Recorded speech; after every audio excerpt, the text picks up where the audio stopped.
It's great to be here having this conversation with one of the pioneers of our own Hyderabad. So we're very proud of him being here. The interesting part is for me to actually be in a position where we are talking about something like Skyroot, which I think had an incredible journey in the last 6 years. And Pawan at the helm of it has actually been driving along with his co-founder Bharat. I think for me, I think it's very inspirational to see someone from Hyderabad being able to actually think so big, because we have seen a lot of startups, and again being in Kalaari, which is an early stage fund invested in startups from consumer companies to deep tech companies, but we haven't seen anyone really pushing the limits. I think this is very, very different in terms of investments and companies that are being built, because one is you literally have to burn cash to get there, so which is what they can do. So anyways, I think I would welcome Pawan to the stage. We'll keep it very simple. I think a lot of times we feel that space is an unknown thing, really, right? Because a lot of times we don't even understand the fundamentals of what exactly space is. All we know is that we get very excited when a spaceship goes up or a rocket goes up, and we feel that it's a proud moment for all of us. But what happens, right? How are these built? What happens once they fly up there? What are they doing out there? So I think we just wanted to get to that. But before that, Pawan, I think I heard you were from Machilipatnam. That's where you come from, right? So the journey from Machilipatnam to where you are right now, we would like to know a little bit about that before we get into Skyroot and other things. Oh, wow. First of all, thanks, Vamshi, for being very persistent for this. Actually, we've been talking for a couple of months and finally it realized now. And it's good to be here. In fact, this part of the city, because I moved to the airport because that's where our factory is. And I've hardly been coming to this part of the city. It's good to be here. And thanks for having me here, all of you. I understand it's very late in the day. Thanks for everybody coming here and participating in this with excitement. And just to give a brief about my journey, I was born in a small town called Machilipatnam, where both my parents are from, and I studied there for a few years, and then my dad got a government job in Vizag, so he's an engineer, and he got a job in Vizag, and then I grew up in Vizag. I think starting from my second or third standard, I grew up in Vizag. So there, I was a super bad student at school. I still remember times when my dad was an engineer, and I was not even doing proper math at that time. So I was so bad at. You got 55 marks in math. Yeah, something, some 50. This is just to say that even if you get very low marks in math at 7th grade, doesn't matter. You can still build rockets, because it's not like he was bad. The teachers that were teaching him were not that great, right? So in fact, teachers were good, but I was doing so bad that they didn't care about me, and so I was so bad at school, and then. My parents decided that it's not going to work out, and let's change to some other school where they're going to put a lot of pressure on students and make them study. And luckily, those teachers somehow clicked with me, and they believed that there is a spark in this guy, and then they started encouraging me. And somehow, from last of the school, I became gone into the cream somehow of pure luck. I don't know, probably. And then I started getting a lot of passion with maths, physics, science, and was super. I used to remember days I used to keep studying in nights, 2 a.m., 3 a.m., and I was so engrossed in learning physics and math. I was so excited with math, and then I naturally all middle class families in India, if there is a boy, they want to get them to IIT. If there's a girl, they want to become a doctor. So I was also, my parents thought that, I want my son to get into an IIT. So that's where I also wanted to get into IIT. And then I initially thought IAT. I didn't even know what is IIT at that time. So I thought it was IAT. So that's the kind of knowledge I used to have. And when I was a very bad student, my parents told I want to get into IIT. And then I started studying hard, and then eventually, got into IIT in my lucky to get into my first attempt. I got into IIT. I went to IIT Kharagpur, and I love machines, and so I took mechanical engineering. And then after being part of studying in IIT Kharagpur for 5 years, I did both my bachelor's and master's there, and I was so fascinated with space program. At that time, the PSLVs and the GSLVs were launching, and I used to read on the papers. And then I was very proud that ISRO, we have an organization like ISRO in India, And then like we are building rockets and launching. For me, like as someone fascinated with machines, I felt that rockets are the most fascinating machines built by humans, and the most complex machines. And I really cannot believe that something can defy gravity and go to space. So that was so fascinating with me. And then like Is that where you met Bharat also? yeah, so then like out of college, most people in IITs, they either go abroad or like choose fat paychecks from either consulting firms or finance sector, etc. But I was very clear that I want to get into my core fields of tech, and luckily ISRO came to the campus. I applied there, and like that was the first time they came to the campus. Yeah, I think right? the And first maybe or last time also. no, I think they went few times, but this is one of the first times they came to the campus, and got lucky enough to get selected. One of the very few people. But why got was the selected. excitement to join ISRO versus any corporate? Yeah, because I was very fascinated with the tech, and I also wanted to be part of the space program. And I never cared about like what I'm going to earn. I never cared about like anything else. I just want to, because I know that like work is like a very deep part of our life. We work like 10 hours, 12 hours, sometimes 14 hours, 16 hours. Right? It's a very deep part of the work. You need to have that passion, that love for what you're doing. And then like I was really somehow very fascinated with space and very infatuated with rockets at that time. So I took a leap of faith and joined ISRO at that time. And I joined as a scientist. And I still remember the first day. Was which year, Pawan? 2012. Okay. Yeah, so 2012 I joined ISRO as a scientist, and You were there with ISRO for how many years? for 6 years I was there with ISRO. So I was part of the space program. I was part of the team, which built India's largest rocket called LVM-3. That can put like close to 10 tons to orbit. It's the largest rocket in the immediate ups. It has Bahubali rockets. Yeah, I think you might have seen in the images, big boosters, a huge rocket. That is the same rocket which will be launching astronauts or Indian astronauts to space as well. So I was part of that program. Quite excited. In fact, the day one I entered the ISRO facility, there was a huge hangar with massive rocket stages being assembled. So I literally got goosebumps on day one. It was quite inspiring to just step into such a place with people with the spirit of nation building, cutting edge tech, etc. So I really thoroughly enjoyed my time at ISRO 6 years. I was there also. I was like very workaholic. I used to, work a lot, understand things. And then I used to read a lot in the nights after coming back home. Even weekends, I used to learn. I want to absorb as much tech. I used to understand more and more about this technology. And that's how I spent like 6 years. What exactly was the job which you were offered at ISRO? So I was part of the team called System Engineering Team, So what we do is that, we take care of a lot of different systems, integrate them, and then get onto the launch operations, etc. So we do also a design of the elements which are used to integrate the rocket, and then so we see from design, and a little bit of manufacturing, integration, testing, launching, entire cycle of building a launch vehicle, and that's a very good exposure of seeing how these rockets are built, and looking up close, I knew like how complex the tech is.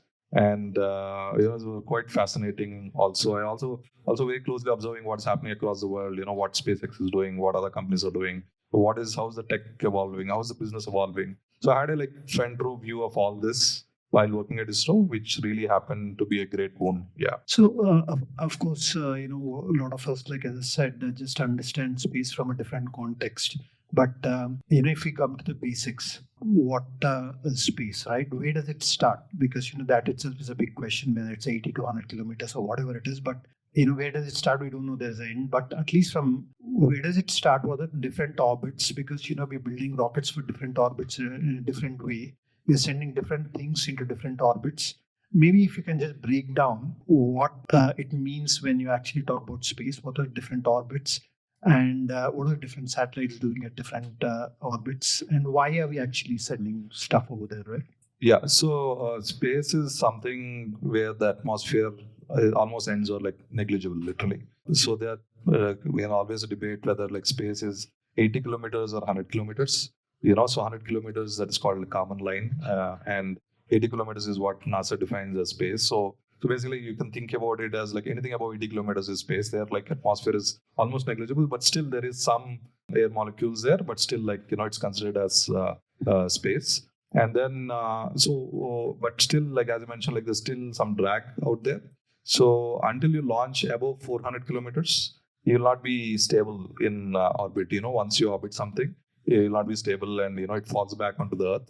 So that's why you need like a little bit higher altitude. So something above 400 kilometers is more commercial, where you can put a satellite and it'll stay in space for a very long time, and then it'll help us in giving communications, Earth observation, plenty of services from space. When the orbit, It's a LEO orbit. it's called low Earth orbit. Low Earth orbit is just, something up to 2,000 kilometers and starts as low as 400, 500 to around 2000 kilometers. yeah. So useful orbits like start from 400 kilometers, and then it can extend up to like 2,000 kilometers. And Yeah. these satellites which we send to these orbits are primarily for, what kind of a functions do they typically do? So typically there are two types of functions. One is called communication satellites. So if you see like 90% of the Earth's surface even today is connected by space, by satellites in space. If you'll only find mobile network only like on 10% of the surface area of the Earth, and the other 90% is connected by space today. And so this is all through communication satellites. So that is one major application of satellites. The second major application of satellites is Earth observation. You put a camera in space in the satellite, and then that images various locations on Earth at different frequencies. Mostly weather satellites. So weather, and then so they are used a lot. Even like, for example, insurance companies use the satellite images to give out to check insurance claims. Whether the person has really built the second floor, or whether the crops have really been damaged. Etc., etc. So I think insurance banking sector uses a lot of space imagery. It is used to measure emissions, carbon dioxide emissions, and it's used to give weather reports. And in India, for example, there's something called potential fishing zones, where like most of the fishermen, like a good number of fishermen, I would say, would use satellite data to identify where there's the right location to fish. Because there are certain locations where you get more fish, so you do not like roam all around and you waste fuel.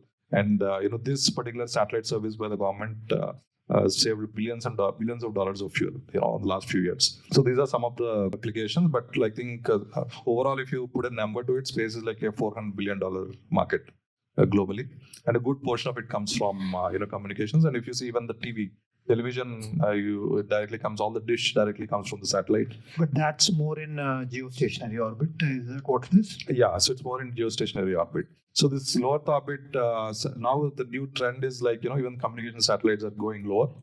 Yeah. So the moment you go lower, what happens is that you can get internet at very low latency. Latency means like, the signal goes and comes back. You don't feel it. It's like terrestrial internet connectivity. The moment you're in geostationary, which is like 36,000 kilometers, the signal goes up and comes down. You feel that lag. So that internet is, you can say, like a little bit lagging kind of internet. So GPS is more in geostationary orbits, or GPS has a mix. It's like multiple orbits, but not LEO. And so there are also like middle orbits called middle Earth orbits, etc. Yeah. So it's like multiple set of orbits for navigation, which are used for navigation. And so GPS is also something, is a good example where it's a space service which we cannot live without, right? Yeah, because a lot of times we take all these things for granted. Yeah, we don't know what we are using these services for. Yeah, whether the TV is coming at your home, the phone is ringing, or the GPS when you're traveling. Everything is happening through the satellites that are sitting out there, for which rockets are used to deploy, basically, right? And that is where you come into play. Absolutely. And why you're building rockets. Absolutely, yeah. So I think rockets are the only way you can launch something to space. And then like space transforms lives in various ways, like communication and Earth observation and weather forecasts and all these GPS which are part of of course the communication satellites. So today space is like quite a large business, transforms lives, and the future. And I strongly believe that space is the future of civilization as well. So Earth cannot be like the final destination for human beings. And eventually we'll be across the universe. We'll be like staying across the universe. A lot of people will be staying in orbit. There'll be factories in orbit, right? So if probably steel built modern civilization, space will build future civilizations. So coming back to again from Skyroot's journey, right? So we said you joined ISRO, and how did that journey at ISRO shape up your thinking in terms of coming up with this idea that okay, let me build rockets? Because we see a lot of entrepreneurs, as I said, mostly building software, especially in India. Just manufacturing regular itself is a big challenge for India. But thinking that I'll build rockets, Yeah. why and how did this happen? And what inspired you? Yeah, so basically to go back, especially I think my time at IIT inspired me to become an entrepreneur first. I think the spark started there, where while I was in college, I always wanted to become an entrepreneur, but I didn't have the guts to start a company at that time. I had no clue what to do, and I didn't find that idea to start anything. I was so naive at that point of time. I was just like part of college, regular college guy. And then even though I wanted to start a company, I had literally no direction at that point of time. So I just followed my passion, like space, rockets, and joined ISRO at that point of time. But ISRO, in fact, I wanted to settle in ISRO and retire from ISRO. Like most people do that, and that's a really quite an enriching journey for most people, and quite a satisfying journey as well. So I really loved working there, being participating in these national space programs, and wanted to retire there as well. I was so enjoying the work I was doing there. I was so fascinated with the future, what ISRO can bring to the country and the world as well. So at that point of time, like I was observing what is the tech, I was observing what is the world looking like, what is the space dynamics looking like across the world. Then a thought occurred to me that India to scale, you need like private players coming into the picture.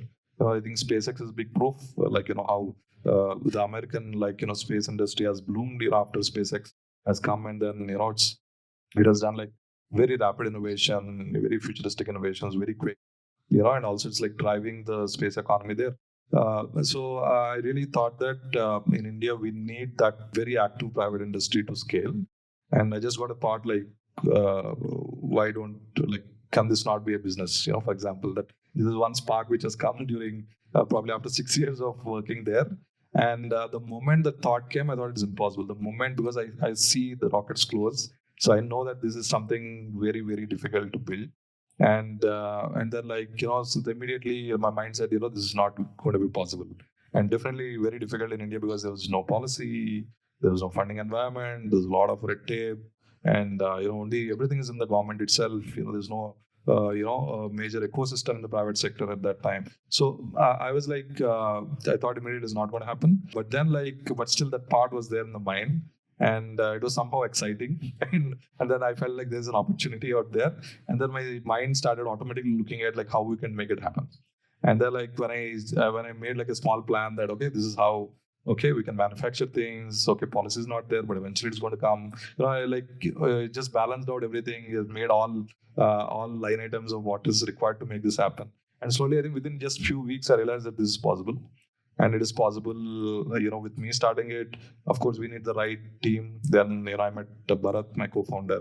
So he was also very excited. So he was a very close friend of mine. We both joined ISRO together. He joined from IT. That was in electronics, I was assuming, right? You were in mechanical. I'm from mechanical, and so both of us. You were putting things together. He was building the electronics part. Yeah. See, here that's what we do. We do a lot of tech here, hands-on, and then we both, in fact, at ISRO also, like he was, designing. Part of the team is designing the flight computer for the rocket there, and for the big rocket which I was talking about. And we were very close friends. In fact, we joined together in ISRO. He joined from IT Madras. I joined from IT Kharagpur. We joined together. We were staying in the same house. We were, we were flatmates. We were very close friends. And then I thought, the moment I got this thought, I thought he'll be the right person to partner with in building this venture. And he was also very excited. And then we took that, I think, a very big leap of faith, because at that time there was no policy. This is which year? In the 2018. And same year when you started. Yeah, same year when we started. This all happened very quick. And then there was no policy at that time. There was no funding environment. There was no fund which had a thesis to invest in space at that point of time. It was completely new, but naturally, because there's no policy to allow it, how would there'll be a thesis for investing in space? And then there was no talent specifically in the private sector. Everything was in the government. And then the perception was that rocket science is rocket science. How can you build something? It's so complex. It would take decades to do it.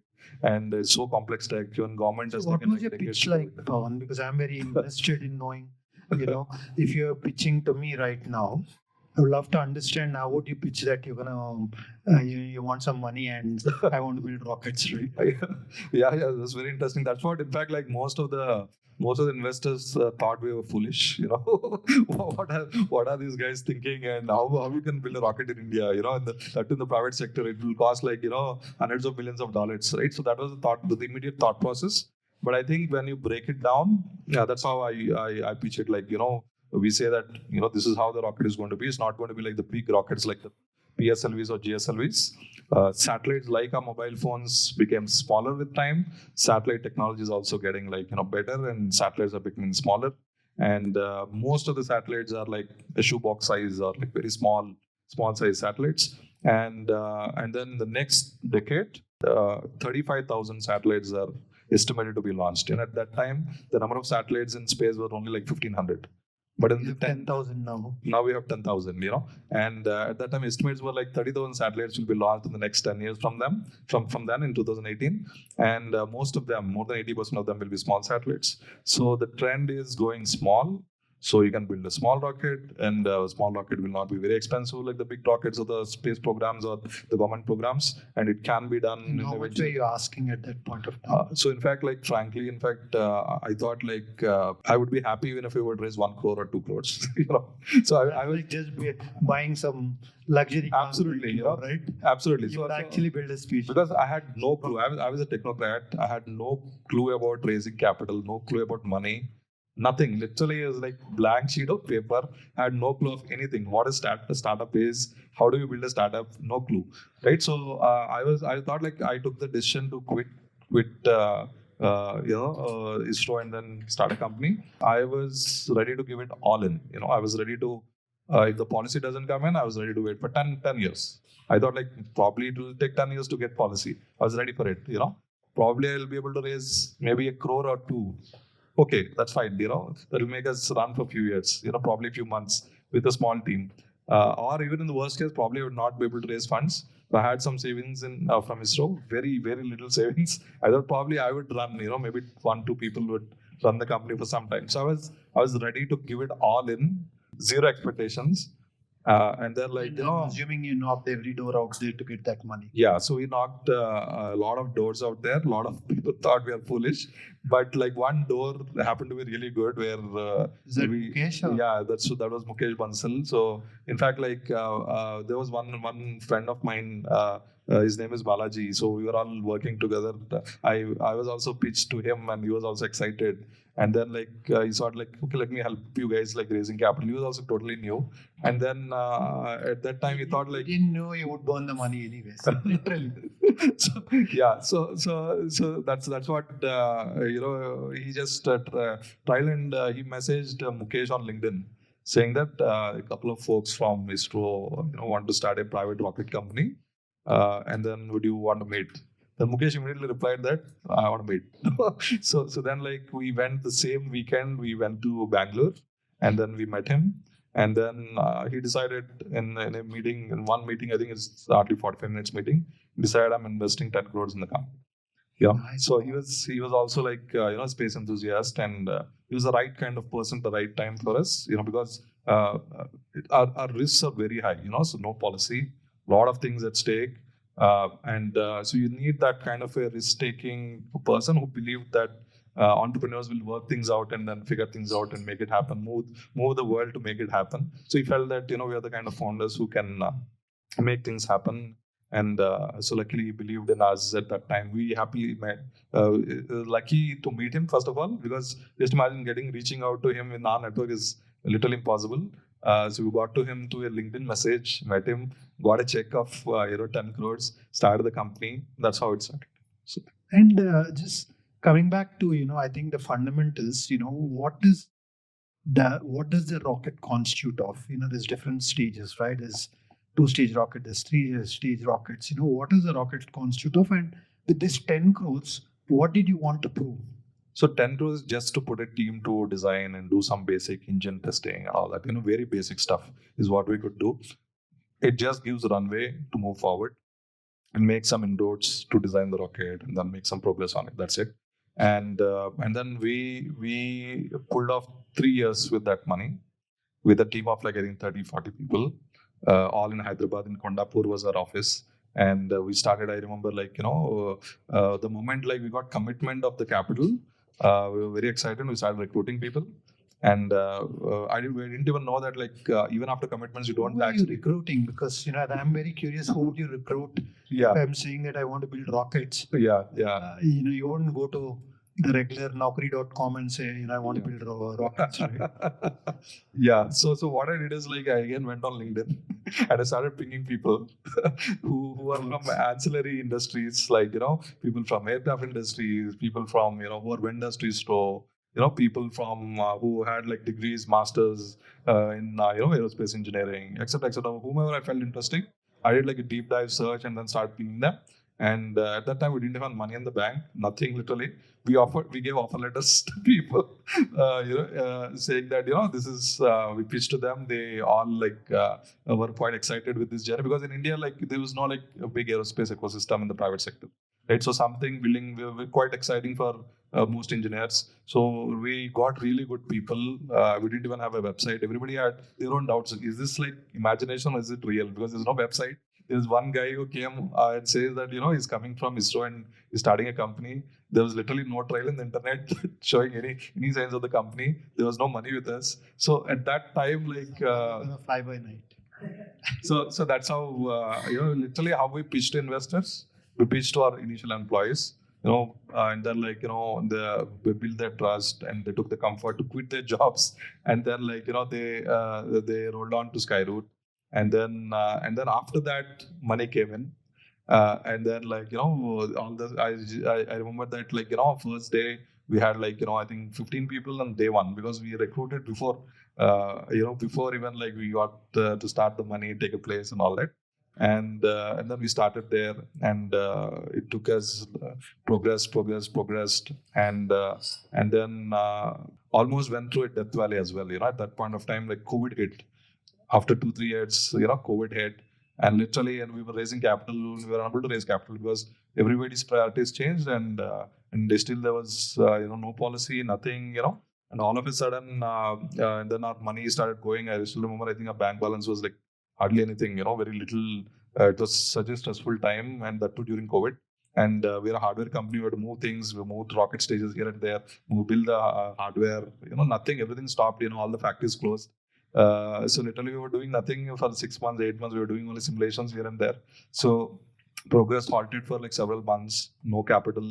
And it was very tough phase at that point of time. And then coming back to just one fundamental question I was asking. Yeah. What does a rocket constitute of? Yeah. The different things in the rocket. Yeah. Why is it so critical to build each part? Again, you are doing it with a very low budget, right? Yeah. So what is the innovation you were doing? Yeah. First of all, what does it constitute of, and what is the innovation you were doing So basically the heart of every rocket is the propulsion. It burns inside, the fuel burns, and then it ejects the mass. And because of that ejection, Newton's third law, the rocket goes up. Basically you eject mass in one direction, which is towards the ground. And then because of that, Newton's third law, it has an equal and opposite reaction and it goes up. So that's the principle of a rocket. To do that, you need propellants, some specialized propellants, which will burn at 3000 degrees centigrade. You just imagine 3000 degrees centigrade melts everything. So that kind of temperature is generated, and you need something which holds that and then pushes that, creates so much pressure, pushes that mass so that the rocket goes up. And you need all the equipment to actually operate all this. Store the propellant, create burn the propellant. And then what happens is the Earth is very big, quite big. It has huge gravity well, that you need huge energy to reach space, huge energy to reach orbit. And you cannot do it even modern technology with a single stage. So what happens is that the rocket, as it burns, right, the fuel is consumed, and this remaining mass is like an excess mass you need to carry, which is not good to carry. So you have to separate it. So the only way you can actually reach orbit is have rocket has multiple parts called stages, and each of them burns after it reaches certain altitude or certain height. That is shedded out, falls in the sea, and then second stage starts burning, again falls in the sea. Like that, finally you give the required velocity. So typically, if you give 8 kilometers a second, just imagine the speed 8 kilometers every second. If you create that much speed on something and then release it, it will orbit around the Earth. So that much energy is required to go, and in multiple stages, the rockets are built, and each stage has like tanks which hold the propellant. There is an combustion chamber where the combustion happens. Really building that stage, testing it in your labs, you're firing that, because we see those videos which you do from Kalam to as you progress the journey. Yeah. Maybe you can talk about what you were building, because that Yeah. was the key thing for you to show something. Absolutely. The capital, and then say that this is how it works, and now I need more money to build that. Correct. So the first endpoints which we raised, we just basically the rocket as the uppermost stage of the rocket, right? That needs the smallest engine, because the thrust as you go closer to space, you don't need much thrust there. So what we focused on that particular engine, and then we test fired it initially, and that was India's first private rocket engine, full-fledged rocket engine, which was fired at that time in I think maybe 2019 or 2020. At that time frame, we fired that engine, and then we made the next stage and we fired it, but that needed more capital. We raised another round of capital we raised like close to 100 crores in the second round, and then that gave us like capital enough to test our third stage and a couple of stages. And then we raised like more capital, and now like we're very and we also did a launch 2 years ago, which was India's first private rocket launch, and then so that's how the. And you were the first one to do it in the first try in the world, I would assume. I don't know, probably very few, hardly any. At least I know of any companies who actually succeeded launch in the very first time. There are like probably a couple or so, but probably much bigger companies, government contractors or so.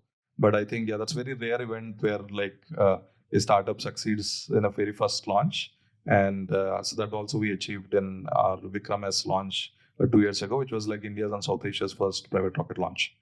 Yeah. And what was this rocket's in terms of capacity to go, and is it like it was trying to reach the 100-kilometer barrier and just trying to attempt that, or how was it? So basically what we thought is so to actually launch satellites is going to take like a lot of time, and in 2020 what happened was, during COVID, when everything is low, the government has announced space policy. Government has announced something that's the best news probably for us, saying that government says now private companies can build their own rockets, their own satellites. Government is going to enable it. ISRO is going to handhold it. There is a new regulator which will regulate it. So all that processes were started that the beginning of all the processes of creating a policy which will enable the private sector came in announced in 2020 or so. And that gave us a big boost. In fact, as I told, I imagined 10 years. It happened in 2-3 years of starting Skyroot. And once that started, we started getting access to test facilities. We started testing engines in ISRO facilities. ISRO started helping us, and all that. Then we built those multiple stages, and then we thought the launching satellites would take time. So let's quickly build a rocket which will test most of the technology, 80% of the tech which will go into launching satellites. And then we designed a smaller rocket which can go to space, like cross 80 kilometers, go to space, and then launch few payloads. And then same tech is used, same materials are used, same propellants are used. Everything is same. It's just scaled down to 1:4. So 4 times smaller rocket in size. And then we built it in a record time of 2 years, and then we launched it first time. It was very successful, and then that proved a lot of technologies which we can use in an orbital vehicle, and then we are few months away from that launch. Great. Before I go on with my questions, I'm sure you guys might have a lot of questions for Pawan. So I would encourage you guys to ask whatever questions you might have, because I have a bunch of them. I just don't want to go through everything. No, so as I mentioned, I was prepared for the worst of the worst scenarios. So so mentally prepared for any kind of worst. But what was very painful at that point of time is maybe the companies, are we not going to scale at all? So are we not going to raise capital, or we made it to lay off people, or everything is going to come to a stop? That thought was quite painful at that point of time, because that was also imminent. At that point of time, if at all few more months, and then we are down. So I was prepared for all that, but it was a painful kind of time. But still, I think we surpassed that, and then anyway prepared for the worst. Even if things go on, we'll bring it together, consistently. That was the thought. And also, like, when it comes to the odds of failing is quite high in rocketry.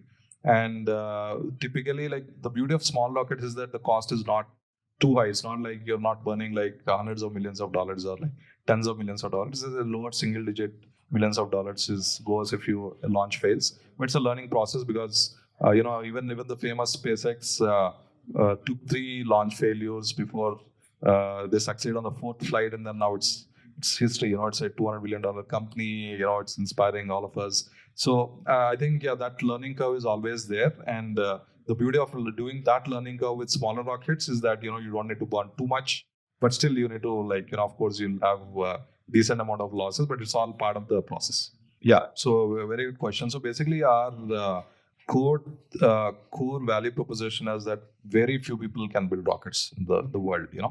And India is one of the 7-8 countries in the world who had rocket technology, thanks to ISRO. And it has built it over like 60 years. So we have that ecosystem. Like, for example, the next rocket we're going to launch has like 400 suppliers, supplying boards and, the parts and, materials, et cetera, et cetera. So that ecosystem is already built, and you need to actually launch over the sea. So India has a good, coast. You need an island, Sierra Quota, dedicated for space launch, all identified in like 1960s, 70s. So we had that infrastructure, you had the launch pads, you had that launch ranges, everything is identified. So you have that manufacturing ecosystem, launching ecosystem, the geography for launching. We are closer to the equator. You have more. At the moment you're closer to the equator, you have more energy to launch. You can actually launch more payload, to space. And you have that ecosystem. And India is like, built already missions to Mars and moons at like fraction of cost. You have like access to most cost-efficient talent in the world, high-tech, cost-efficient talent in the world. So I think these were the pitches. So whatever you build, you'll be super cost-effective, and you'll be one of the very few players who can build this. And then, like, it's a very large, growing, blooming market. So this is the kind of pitch which was very attractive. And like, we were starting early. There was not even a policy, and we were starting. So it's like, that is great opportunity. In fact, if we would have started after the policy came in, not have been a very attractive proposition. It's like, it would have been probably late, and now we are like one of the early players, and even in the globe, one of the very few people who are very close to an orbital launch. So I think that kind of benefit all added up, and then the pitch was quite clear. It's just that somebody had to look into the details and then have a leap of faith and get into the journey. Yeah. How do you think the regulatory environment has changed? Because that was a big hurdle for you, right? And did some of it get influenced with what was happening with SpaceX, or did some of it get influenced with something like you guys going and saying, hey, you know what, we need to change this, we need this kind of support from the government? Yeah. Because that has a huge impact on what you're doing, right? Absolutely. Yeah, it's a very good question. So basically, it has like both global and local factors why the government took this call. Because of course, SpaceX is a big example. The private industry will open up because there's over decades infrastructure has been built in the country. Over decades, government has invested a lot in the space program. So to see real fruits of it, but still, our India's share in the global space economy is only 2%. Despite like such a long journey, we are like in technology, we're top 5 nations already. ISRO is like top 5 in the tech and among the space agents in the world already at that point of time. So to actually unlock the potential, the government decided, let's open up the private sector. Let private sector get the fruit of the ecosystem which has already been built, and also ISRO to handhold them. And then you have capital, people ready to invest, and then you have one of the very few countries who have such an ecosystem. We have benefits of cost. So all these things, the government thought, like, let's open it up. And there are already players like us, who are coming in, making progresses. That also inspired them to like make it faster, definitely, because it also gave them proof points that people are willing to invest, and then, scale. And then in 2020, they announced that, space policy. And it's legendary. In fact, like, I grew up thinking that government is very inefficient, or like when policy comes in, they take decades, and even if policy comes in, like a lot of the clarity doesn't exist. And so even when policy came in, I was very skeptical. Is this going to really come to a level where they can give a license for launch in very short period of time, etc.? So I was like always skeptical about what is going to happen, despite the government announcing. But still, I was, to my surprise, And even we launched India's first private rocket in 2022. Even 2 weeks before the launch, I still remember I was in Sriharikota, where our team is assembling the rocket there. And then like still when I mentally I thought like, what are the biggest risks which are going to happen now going forward? We just rocket is there, 2 weeks to launch, and what is the biggest risk? Even then I thought the biggest risk was the policy. And I thought like maybe like the rocket will be ready on the launch pad, but I will not get permission to launch. The paperwork may be like so lengthy. Some issue might come up in the last minute. So I was still like skeptical what is going to happen until the actual paper came that you got license to launch, you got an insurance to you insured the launch first time in the country. All this happened in record time. In fact, you'll not believe the regulator was opened its office only 5 months before our launch. Just 5 months, you see the kind of efficiency the government is operating in. New policies, brought out for launching as complex as the rocket, where you need to look at safety of the people, safety of the range, safety of where the rocket goes, and you need to take an insurance. All this legality, the first time happening in India, happened so quick, so fast, so seamlessly, not even a single day delay because of policy.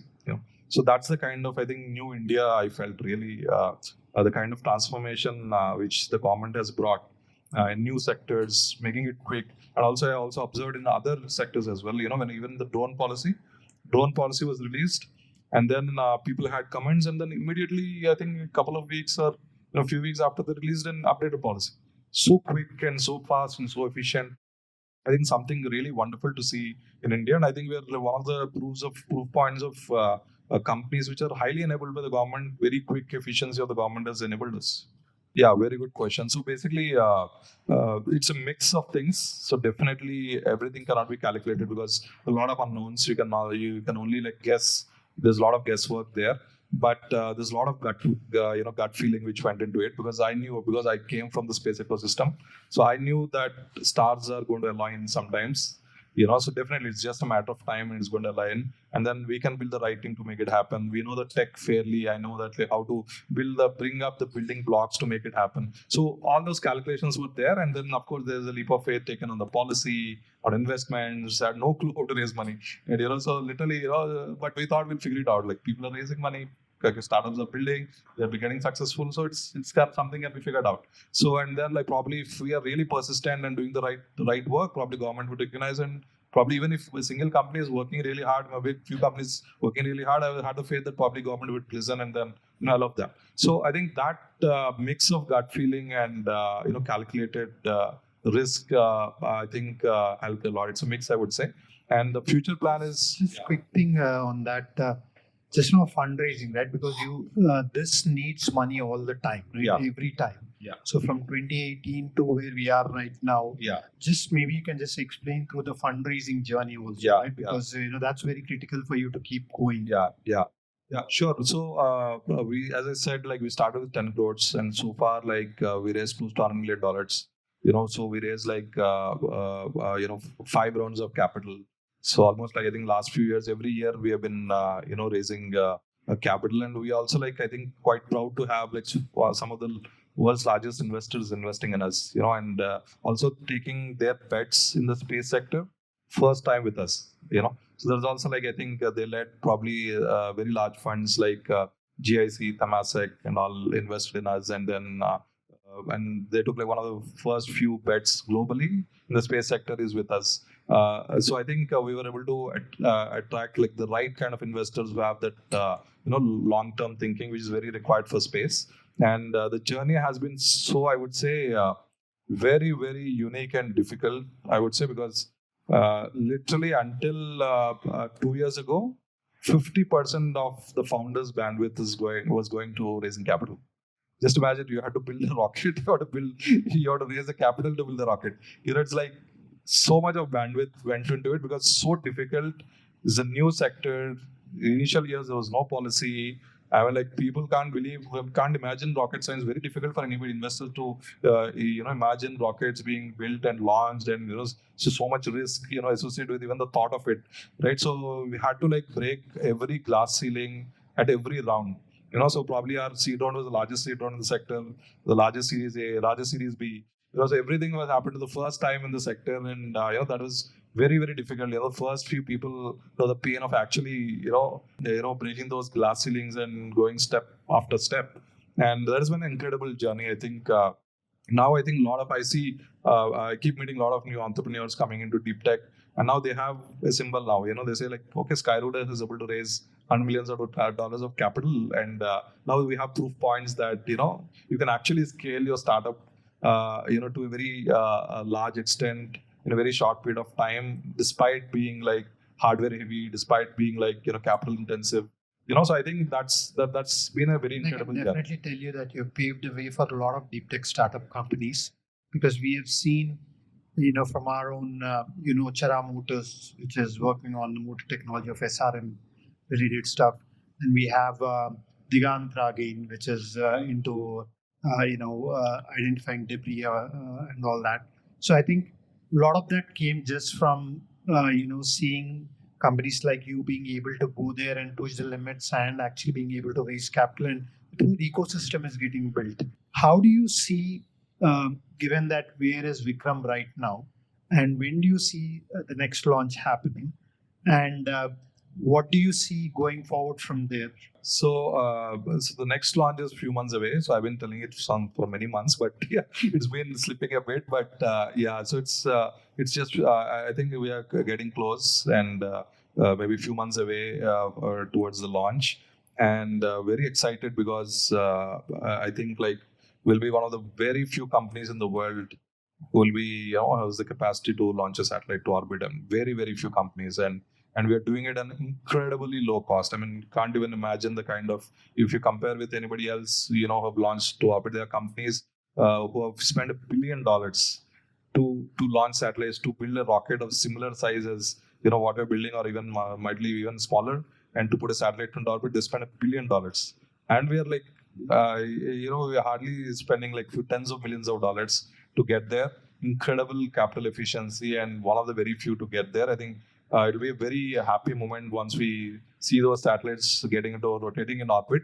We're just like What few is months the away. typical payload for this? So we can launch up to 400 kilograms is the capacity of the vehicle.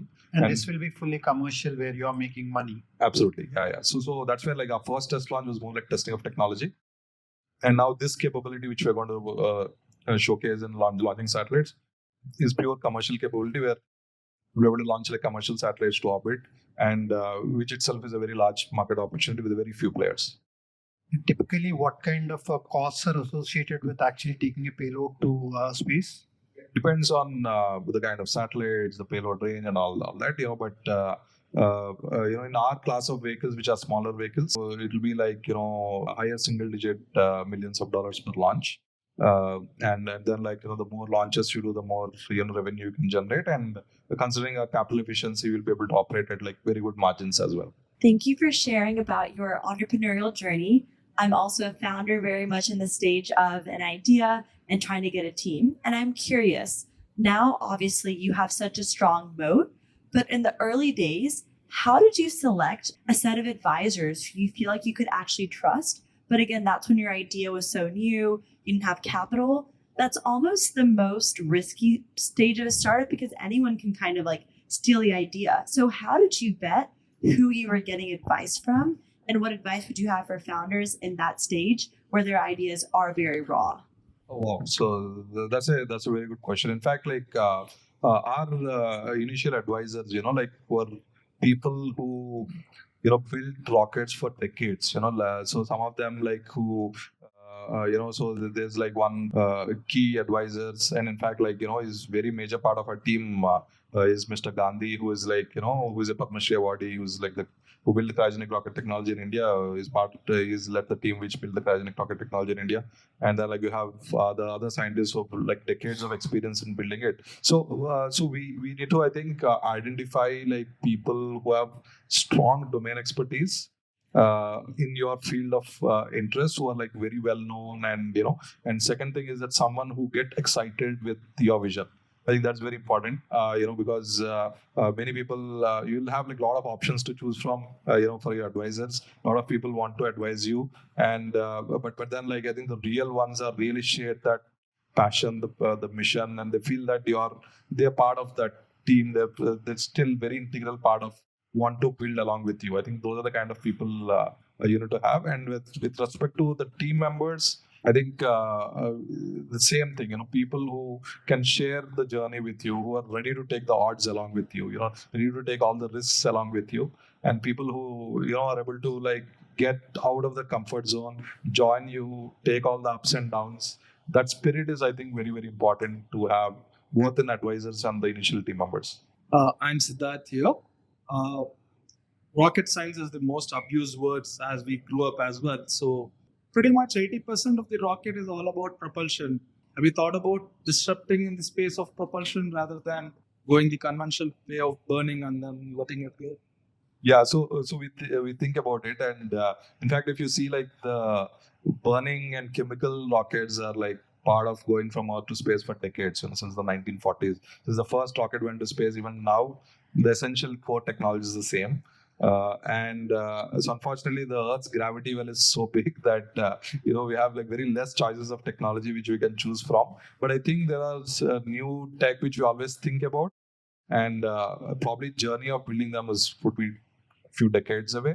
And but of course, like now I think chemical rockets are like the only way and the best way and the proven way so far to reach space. And probably we have to keep thinking like what can be better. Still always I wonder, is there something much better which we can think, which we can develop quick, and which we can prove it and we can launch it. But unfortunately, chemical rockets seem to be like winning so far, and could get alternate better options which can get to go, get to launch very quick, and reasonably have technology maturity to take launch rockets to space so far. But still, like you said, still we are thinking what could be the next big thing in this. Do you think nuclear power is something? Yeah. So in fact, like nuclear has been exploding in the 60s. They've proven like some engines tested in the US, etc. But of course, nuclear comes with its own drawbacks of exposure, etc., etc. But of course, it's a very good. It's almost like twice as efficient as current chemical rockets, and but of course, it comes with its own restrictions, and So I think probably we should look at technologies which can scale really well, because tomorrow rockets will be like a daily activity. Like we see flights on a regular basis, rockets launches will be like very very regular. I know you probably many of you will go to Launching two a day now. yeah. So Falcon 9 is launching Sorry. two a day. It's in one every 2 days. Yeah, once every 2 days, and so this year they're targeting like 150 launches, and last year they're done close to 100 launches, right? So it's just wrapping up, but still like it's a very very small amount compared to commercial aircrafts we take, right? So but tomorrow it's going to become like that. So rocket is going to take multiple times a day, every day. Multiple people launching rockets. It will be like a regular part of our life, and for that you need like really scalable tech, safe tech, and then like it just works each and every time, right? So it's good to see how the technology evolves, but I think for the coming decades, the current tech will have to be like made more and more reliable, and then that will be the norm to go to space. So it's like a follow-up question. So you said the rocket, for some reason, is one of the best ways to send satellites or objects to space. But what are the real limitations, stopping other technologies to overcome the rockets? Yeah. So other is like I think technology development cycles in any new tech is like very high in, especially in aerospace, right? So it's decades long, and then like there are some other ideas as well, like where non-rocket launch technologies as well to go to space are there. But of course, all of them will be like probably billions of dollars of worth of R&D with probability of success, with probably thin probability of success. So I think like governments needs to also invest in such tech right now. Take those risks probably in the next few decades to evolve new ways of going to space. But I think right now the best way is like the same like the tech I told you. Yeah, but I think we need like to spend significant amount of time and capital to evolve new ways of going into space. Absolutely, I think gravity well is so high. If Earth was a little bit bigger, I think we would not reach orbit. It's so difficult to reach orbit, and we were just the right size to just barely reach orbit. so that we can become, one day we can think of, living outside Earth and traveling to other places beyond Earth. So we're just lucky, I think. Just, of course, when we talk the amount of, rockets we are sending right now, the reusability is becoming such a core component, right? And what we have seen with SpaceX booster last week, which is incredible, I think. The turnaround time to launch something is less than 10 minutes. Because it can just shoot there and come back, then take people again back. So that they have proven, and I think Musk was very surprised that he was able to get it in the time which he was able to. Can you just talk a little bit about that tech, and do you see us actually being able to get there quicker, cheaper now that the tech is also evolved? Absolutely. I think the future of rocket tech now is like, I think one of the other question is like the core technology would remain the same. The burning chemicals, and then it could be green chemicals, which in the future and which will not pollute the atmosphere. So green way you go to space, but still that chemical propulsion is the way it's the heart of the rockets. But I think the leap which will come in the technology is which will become a regular part of the technology is reusability. Because today what we do is like all the rockets as it goes up, all the stages fall in the sea, and then it's all lost. You need to build a new rocket again and then launch again, right? So that makes it quite expensive, and then that way I think the only way to make rocket launch accessible on a very regular basis to reduce the cost like by orders of magnitude is by reusing the hardware, which is so expensive, especially the bigger rockets. That's why if you see like the trend is all the smaller rockets are like cheaper and single shot, and the bigger rockets are always best to be like reusable. And SpaceX is the only one which is able to achieve so far and able to land successfully. That too, they reuse only part of the rocket so far. And now like they want to reuse a full rocket with Starship stage 2 as well, and so that way I think the whole rocket gets reusable. And what you do is only filling the propellant again. Propellant is just less than 2%. Yeah, it's just like filling gas. Is like so cheap compared to the rest of the rocket. So you reuse hundreds of times, sometimes thousands of times, which we evolved rocket technology. It will definitely evolve to a stage where you use them thousands of times. And then like the cost to get to space is so cheap that future will be there where like all of us would be able to afford a ride to space, and then like spend some time with family there and then come back for a holiday, etc. So that is going to become a reality, and that leap will come from reusable tech.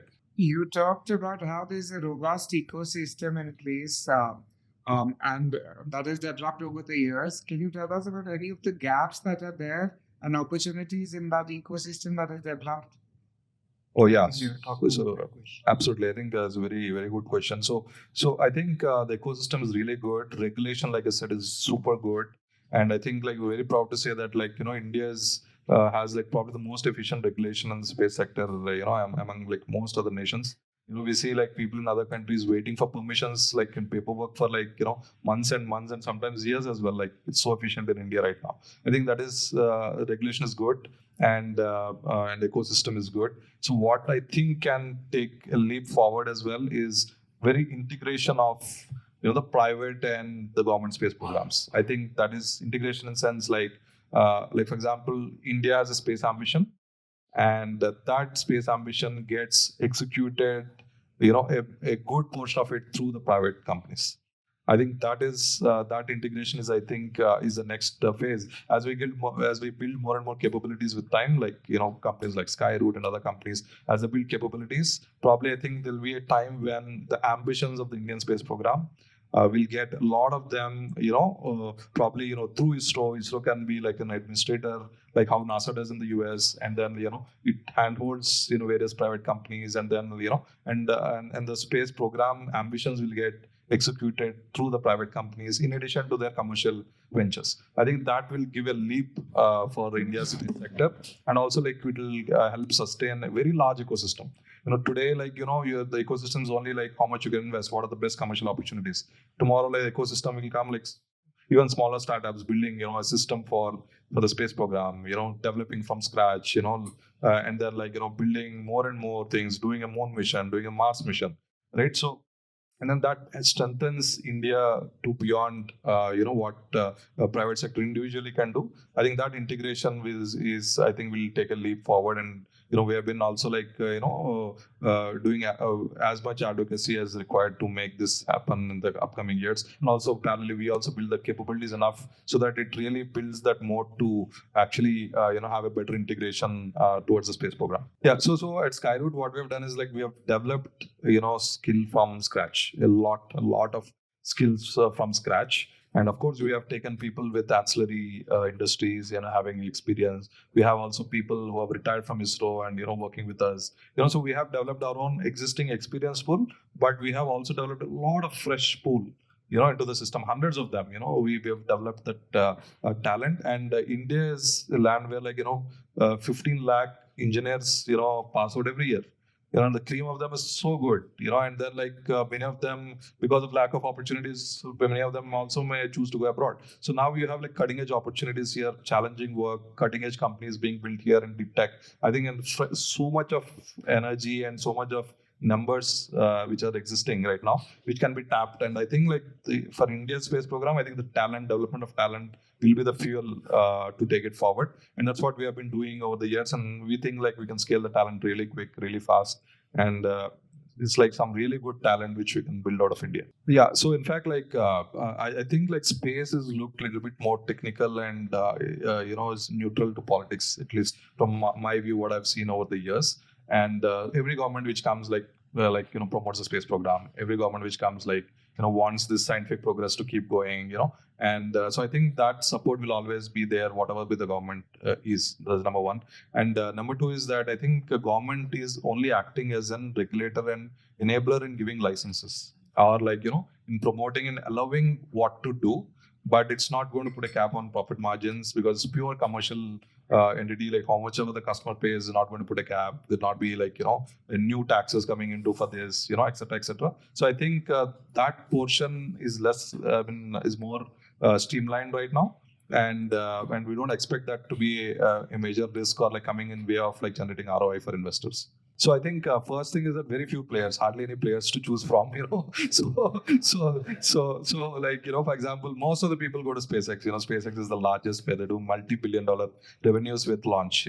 And but then we are highly different from the kind of customers we get. Are highly different from what SpaceX takes, because SpaceX is more you can imagine a train to go to space. It puts a lot of customers, lot of satellites all clubbed together and launched to one specific destination.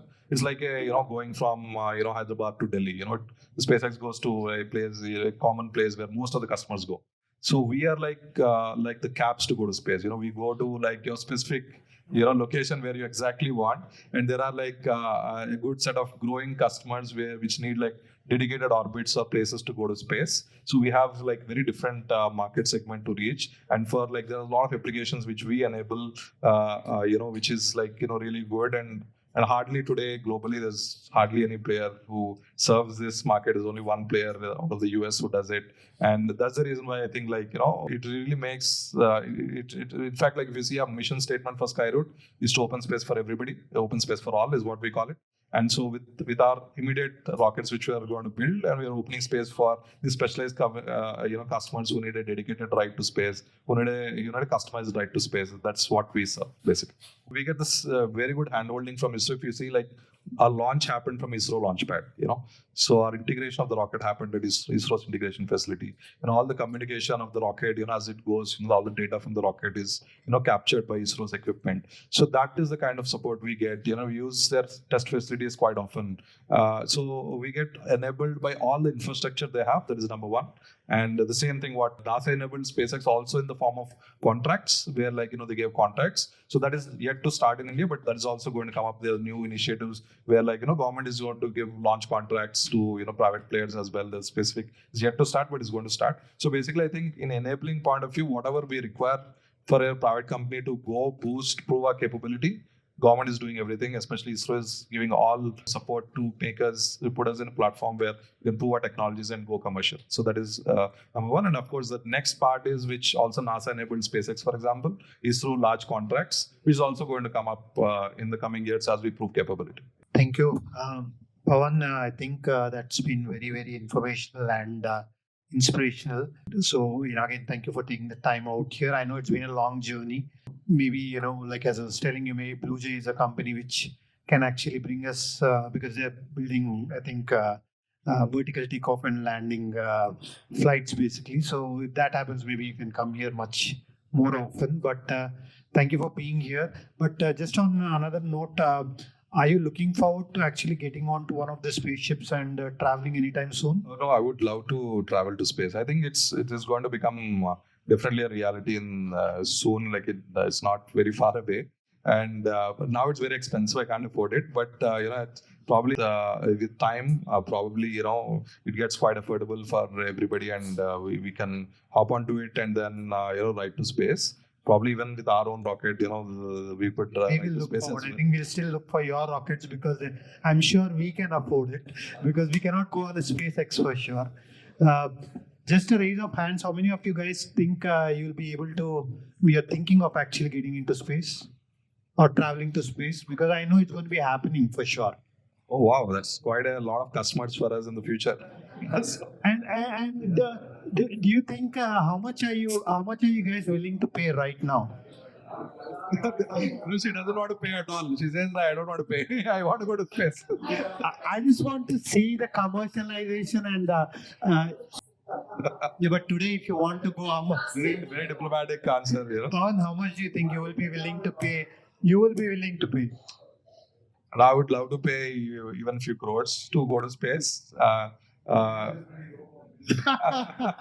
No, but eventually, it'll be like Couple of crores seems reasonable. Now I think it's couple of $1 million. no. Now also you can do in less than $1 million. You can fly to space, but suborbital space. And That's Blue Origin, that's which Blue is not, which is hardly space. That's, we know what they're saying. yeah. I think it will eventually come down to like few lakhs to go to space. Wow. So I guess many of us will be flying. Thank you, Pawan. On that note, thanks a lot. It's been very